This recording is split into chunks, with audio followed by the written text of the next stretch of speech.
자녀에게 임원급여나 균등배당을 하거나 자기주식취득이나 임원퇴직금의 형태로 장기간에 걸쳐서 분리과세 또는 저율과세되는 소득으로 소득원을 다변화할 수 있다는 자녀법인의 장점이라고 여러 번 말씀을 드렸죠. 자, 지난번에 금전무상대여 차입 주체가 개인이냐 법인이냐에 따라서 무상으로 대여해 줄 수 있는 금액의 한도가 다르다고 말씀드렸는데 한번 예를 들어보는 게 좋을 것 같아요. 네. 자녀법인을 만들려고 해요. 자녀가 3명입니다. 지분 구성을 하려고 해요. 그래서 이제 이 경우에는 3명을 다 균등하게 한 거고, 이 경우에 이제 첫째에게 지분을 10% 정도 더 준 거고, 세 번째 경우에는 이제 첫째에게 지분을 2배 이상 준 거고, 나머지 둘째, 셋째 자녀에게 균등하게 준 경우를 말씀을 드려보도록 하겠습니다. 무상 대여하는 경우, 이자를 받지 않고 무상으로 대여하는 경우에 비과세 대여 한도를 한번 알아볼게요. 이 경우 이제 65억이고요. 이 경우 54억까지, 이 경우는 이제 43억까지. 균등하게 할 경우가 가장 무상으로 대여해 줄 수 있는 한도가 커지겠죠. 높네요. 네, 그렇습니다. 근데 절이 이자를 좀 받는 경우예요. 예를 들어서 약정이자를 1%로 하고 적정이자율 4.6%와 1%의 차액인 3.6%만 이제 계산하는 거고요. 그래서 이 계산한 금액이 1억이 넘을 경우로 계산을 하면 비과세 대여금 한도가 이 경우는 55억, 이 경우는 69억, 이 경우는 이제 83억으로 늘어나게 되는 거죠. 자산 운용을 더 할 수 있는 역량이 되고 자산 운용에 좋은 찬스가 있다면 차라리 저리 대여를 하고 더 많은 돈을 빌려주는 방안도 한번 검토해 볼 필요가 있겠죠. 저리 대여. 가끔 이런 질문을 하세요. 내가 법인을 운영하고 있는데 법인에서 직접 대여를 해주면 어떡해요? 대여자가 있고 차입자가 있잖아요. 이제 기존 법인에서 대여해주면, 근데 이때는 이제 부당행위 계산 부인 규정이라는 게 적용이 됩니다. 자, 이 경우에는 이제 일단 법인에서 특수관계에 있는 자녀에게 빌려주는 돈은 이제 업무무관 가지급금이 되고요. 특수관계인에게 무상 또는 저리로 대여해 주는 거니까 부당행위 계산 부인 요건에 해당이 됩니다. 대여법인 입장에서는 정상 이자 수익 상당액을 이제 입금사니 그만큼 법인세를 더 부담을 하고요. 이익으로 잡는다는 얘기죠. 그렇죠. 그 다음에 기타 사회 유출이라는 이제 방식으로 세무 조족을 하게 됩니다. 이 경우에는 이제 대여법인의 법인세 부담이 증가하게 되는 거예요. 그래서 법인에서 굳이 빌려준다고 하면은 부모법인에서 법인세를 좀 부담을 더 한다 그러면 이렇게 구조를 짜도 되겠죠. 다만 이 경우에도 차입법인에서는 법인세 문제는 없어요. 다만 이제 이 경우에도 마찬가지로 이 부모법인이 특수관계자이기 때문에 법인의 주주인 자녀가 얻는 이익이 일정 요건 이상일 경우에는 자녀가 증여세를 납부할 수 있다. 이 점만 유념해 두시면 될 것 같습니다. 자, 그럼 자녀법인의 수익 구조와 이익 처분 프로세스를 전체적으로 한번 알아보도록 할게요. 부모가 자녀법인에 현금을 무상 또는 저리로 대여해주는 이 구도가 이제 첫 출발이 될 거고요. 그럼 자녀법인은 그 자금원으로 부동산을 투자할 수도 있고요. 다양한 금융자산에 투자할 수도 있고요. 아니면 실제 자녀가 어떤 목적 사업을 수행할 수도 있습니다. 이거 일종의 수익원이 되겠죠. 사업자 등록증상의 이제 업종 업태에 따라서 영업 수익이 될 거고요.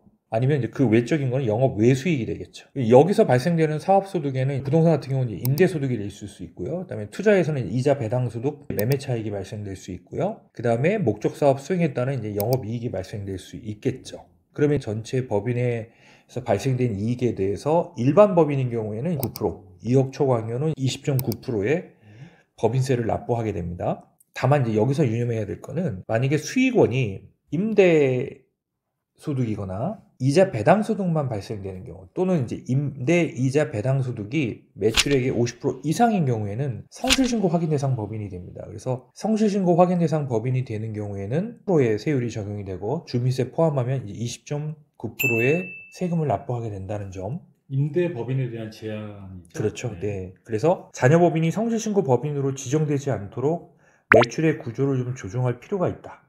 라는 점을 좀 말씀드리고 싶고요. 자, 이렇게 법인세를 납부하고 난 유보금 계속 법인에 쌓여가겠죠.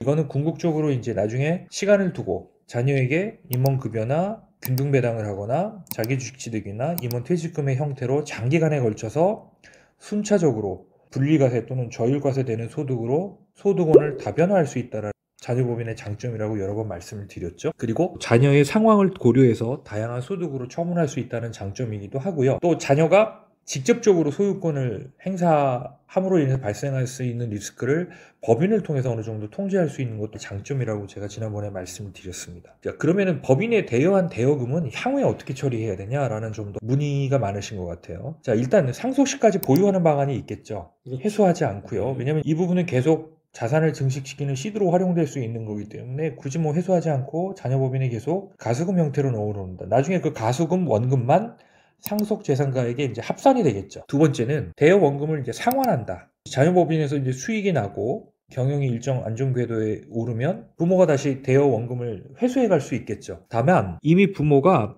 상속세 최고 세율 구간에 해당되는 경우라면 회수보다는 차라리 그냥 법인에 증여하는 방안도 한번 검토해 볼 필요가 있겠다. 대여금 자체를. 예, 그렇죠. 그래서 이제 여기 보면 단계적으로 법인에 증여한다. 이게 증여일 수도 있고요. 어떻게 보면 이미 빌려준 돈의 채무를 면제하게 되면 채무 면제 이익이 돼. 예. 자, 그래서 가수금 채무를 단계적으로 면제한다. 왜 그러냐면 증여이익이 1억을 초과할 경우에 증여세가 과세된다고 그랬잖아요. 그러니까 한꺼번에 채무 면제를 해주게 되면 이 규정에 걸릴 수가 있어요. 넘어가겠네요. 그렇죠. 그래서 증여이익에 걸리지 않게끔 단계적으로 채무 면제를 하는 방안도 한번 검토해 볼 필요가 있겠다. 자녀 지분율이 2명 균등할 경우에 연간 한 2.5억 정도는 채무 면제가 가능하다. 차등배당 전략도 한번 알아보기로 하겠습니다. 부모가 보유 중인 비상장 주식을 증여 또는 자녀법인에 양도할 수 있겠죠. 뭐 증여가 나으냐 양도가 나으냐는 이제 여러 가지 상황에 따라서 다를 수 있고요. 기존 법인은 부모가 받을 배당금을 포기를 하고 그 초과 배당한 부분을 자녀법인에 추가로 더 배당을 할 수 있습니다. 그러면 아까도 말씀드린 것처럼 이 차등 배당도 무상 제공에 해당이 된다고 말씀드렸죠. 부모의 법인에 자녀 법인의 주식이 있는 경우. 그렇죠. 그걸 말하는 거죠. 예, 그렇죠. 그러려면 지분이 있어야 되니까 네.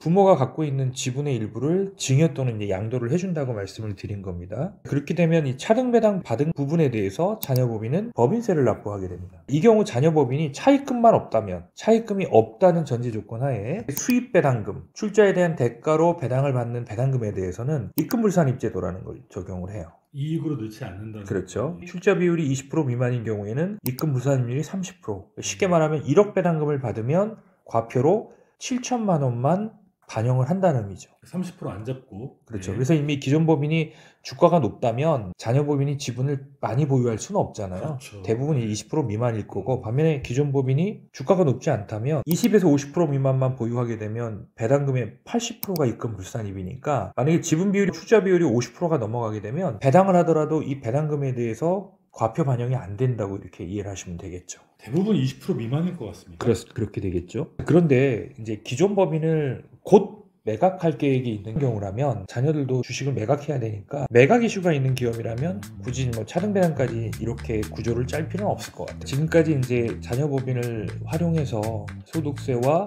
상속세를 줄일 수 있는 다양한 사례를 중심으로 말씀을 드렸습니다.